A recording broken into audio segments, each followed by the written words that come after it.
Hello everyone, hope so guys are doing well. आज जिस story मैं आपके साथ शेयर करने जा रहा हूँ वो एक ऐसे टीनेजर की है जिसने अपने भाई को मार दिया और उसकी कोई बहुत बड़ी रीज़न भी नहीं थी। लेकिन वीडियो शुरू करने से पहले मैं आप लोगों को रिक्वेस्ट करना चाहूँगा कि अगर आप लोगों ने मेरे चैनल को अभी तक सब्सक्राइब नहीं किया तो कर लें, ताकि मेरी आने वाली वीडियोज़ भी आपको मिलती रहें। तो मज़ीद टाइम ज़ाया किए बगैर वीडियो को शुरू करते हैं।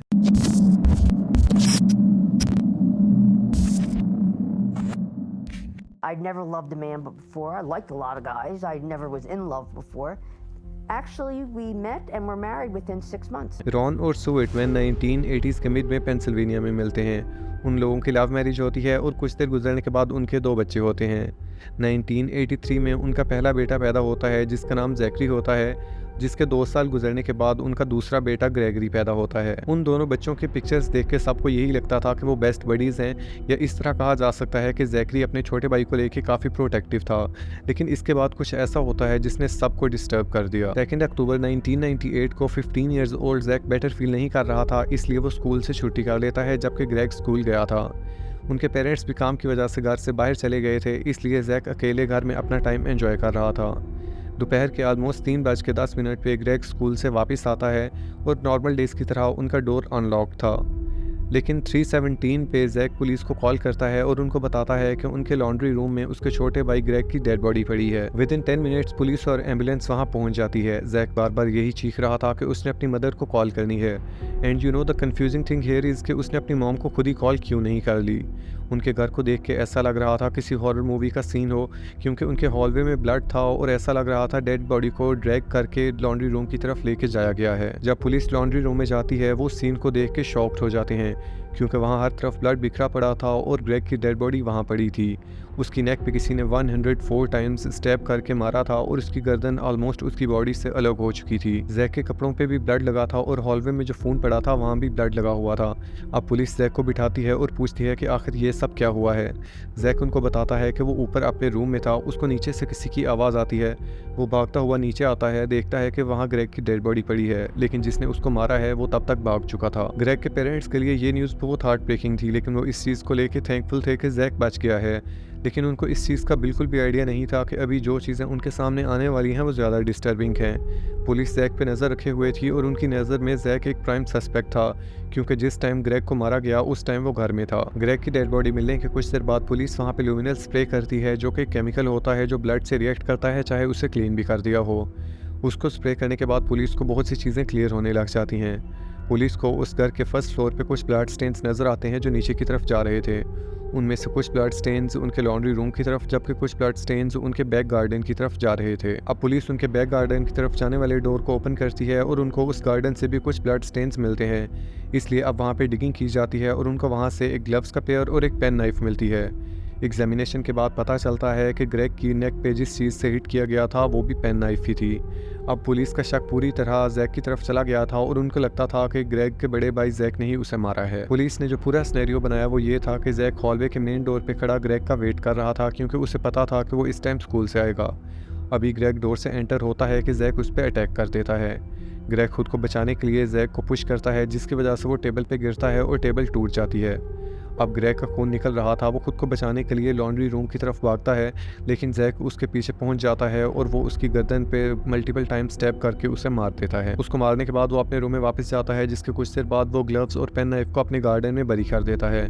पुलिस के पास ऑलरेडी बहुत ज़्यादा एविडेंस आ गए थे, इसलिए उस पर फर्स्ट डिग्री मर्डर का चार्ज लगा दिया जाता है और उसे जेल में डाल दिया जाता है। He was picked up, thrown into this table.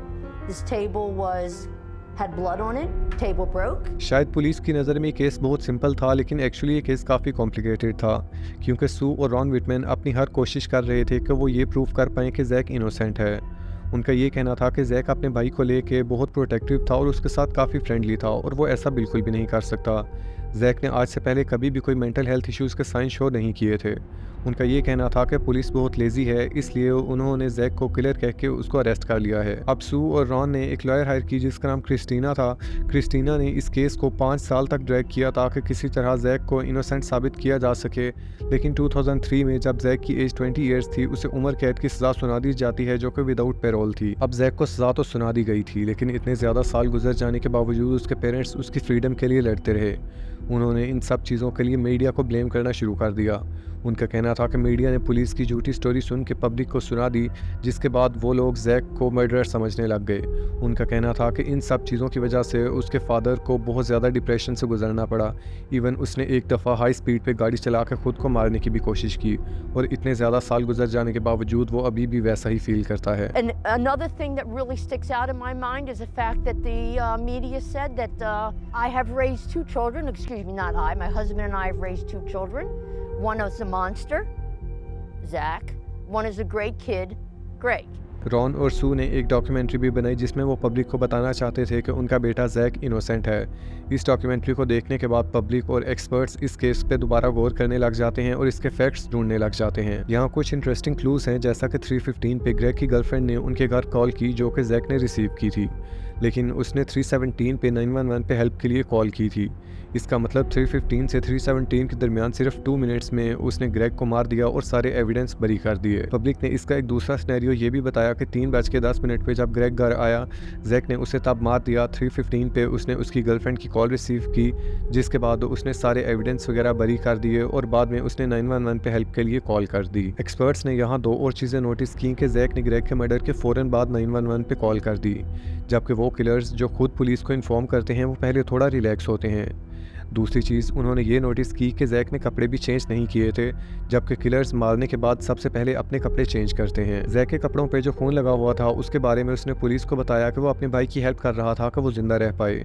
Police ने ग्रेग की गर्लफ्रेंड से भी बात की। उसका कहना था कि उसने उनके घर 2 दफ़ा कॉल की, एक उस दफ़ा जब ग्रेग स्कूल में था और एक उस दफ़ा जब वो घर आ चुका था, लेकिन उस टाइम वो कॉल जैक ने रिसीव की। उसका कहना था कि पहली कॉल जैक ने रिसीव नहीं की थी बल्कि उसका फ़ोन काट दिया था, और जो दूसरी कॉल उसने 3:15 पे की थी वो जैक ने रिसीव की और वो बिल्कुल नॉर्मल था और ज़रा सा भी पैनिक नहीं था। अब एक्सपर्ट्स इस केस को बहुत डीपली इन्वेस्टिगेट करने लग गए थे और उनके अकॉर्डिंग वो टूल जो मारने के लिए यूज़ किया गया था, जो कि पेन नाइफ थी, वो बिल्कुल कमज़ोर थी और उससे किसी को मारा नहीं जा सकता। और उनका ये भी कहना था कि अगर किसी ने उस टूल को यूज़ करते हुए मारा है तो उसकी ग्रिप अच्छी नहीं थी, जिसकी वजह से मर्डरर के हाथ में बहुत से कट्स होने चाहिए थे, लेकिन जैक के हाथ में कोई भी कट्स नहीं थे और उनके अकॉर्डिंग जैक इनोसेंट था। अब यहाँ पे जो चीज़ कंफ्यूजिंग रह गई है वो यही है कि जैक ने अगर अपने भाई को मारा है तो आखिर उसने क्यों मारा। 2018 में इस केस में एक बहुत बड़ा चेंज आता है। जब जैक को सज़ा सुनाई गई उस टाइम उसकी एज 20 ईयर्स थी, लेकिन जिस टाइम उसने अपने भाई को मारा था उस टाइम उसकी एज सिर्फ 15 ईयर्स थी। इट मीन्स वो तब माइनर था और उम्र कैद की सज़ा सुनाना एक अनकॉन्स्टिट्यूशनल चीज़ थी। उन लोगों ने एक नया लॉयर हायर किया था और उसका कहना था कि उसकी पुरानी लॉयर क्रिस्टीना ने इस केस को सही से हैंडल नहीं किया। अब जज उसकी पुरानी सज़ा को ड्रॉप कर देता है और ऑलमोस्ट 2 डेकेड्स के बाद उसका केस दोबारा से सुना जाता है। वो कोर्ट में सबके सामने इस चीज़ को कन्फेस कर लेता है कि उसी ने अपने भाई को मारा है और वो पूरी स्टोरी वहाँ सुनाता है। वो बताता है कि ग्रेग जब स्कूल में था उसकी गर्लफ्रेंड की कॉल आई थी, लेकिन वो उसकी गर्लफ्रेंड से बात नहीं करना चाहता था, इसलिए उसने उसका फ़ोन काट दिया। अब ग्रेग घर आके अपनी गर्लफ्रेंड की कॉल के बारे में पूछता है और वो उसे बताता है कि उसने उसकी कॉल ड्रॉप कर दी, जिस पे ग्रेग गुस्सा कर जाता है और दोनों में लड़ाई होने लग जाती है। जैक आउट ऑफ कंट्रोल हो जाता है और वो ग्लव्स और पेन नाइफ पकड़ता है और अपने भाई ग्रेग को मार देता है। वो जैक ही था जिसने ग्रेग को टेबल पे धक्का दिया, लेकिन ग्रेग खुद को बचाने के लिए लॉन्ड्री रूम में चला जाता है। अब जैक उसके पीछे जाता है और उसकी गर्दन पे मल्टीपल टाइम्स स्टैब करके उसको मार देता है। उसके बाद वो सारे एविडेंस को बरी कर देता है, जिसके बाद वो उसकी गर्लफ्रेंड की कॉल रिसीव करता है और 2 मिनट के बाद 3:17 पे वो 911 पे कॉल करके उनकी हेल्प मांगता है। अब कोर्ट की तरफ से उसे जो नई सज़ा सुनाई गई थी वो मिनिमम 15 ईयर्स और मैक्सिमम 40 ईयर्स कैद की सज़ा थी, क्योंकि वो ऑलरेडी 20 ईयर्स जेल में गुजार चुका था। इसलिए 2019 में जब उसकी एज 36 ईयर्स थी उसे आज़ाद कर दिया जाता है। इवन दो जैकरी ने इस चीज़ को कन्फेस कर लिया था कि उसी ने अपने भाई को मारा है, लेकिन उसके पेरेंट्स का ये मानना है कि वो बिल्कुल इनोसेंट है और वो ऐसा कर ही नहीं सकता। लेकिन आप लोगों को इसके बारे में क्या लगता है मुझे लाजमी कमेंट्स में बताइएगा। तो गाइस ये थी आज की स्टोरी, होप्स आपको इंटरेस्टिंग लगी हो। जैसा कि मैं अपनी हर वीडियो में कहता हूँ कि अगली वीडियो के लिए अगर आप लोगों के पास कोई भी सजेशन है तो मुझे लाजमी बताइएगा। तो नेक्स्ट वीडियो तक अपना बहुत सा ख्याल रखिएगा, तब तक के लिए बाय।